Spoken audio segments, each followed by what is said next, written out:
центральной улице города государственный флаг Российской Федерации, знамя вооруженных сил Российской Федерации, знамя Победы.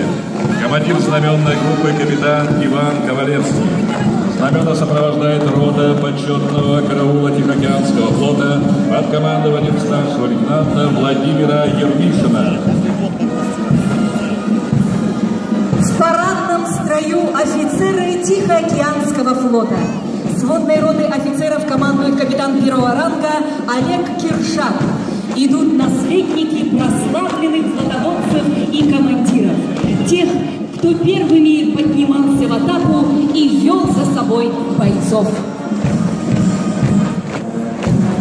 На центральной улице города моряки бригады строящихся и ремонтирующихся подводных лодок Тихоокеанского флота. Командует парадной ротой капитан третьего ранга Алексей Дружинин. На базе соединения проходят подготовку экипажей подводных лодок после ремонта. Испытываются новые корабли и вооружения. В парадном строю моряки Приморской флотилии разнородных сил Тихоокеанского флота. Это объединение единственных вооруженных сил, которые гордо носит название субъекта Российской Федерации Приморского края. Командует флотилией контр-адмирал Вадим Кулиц.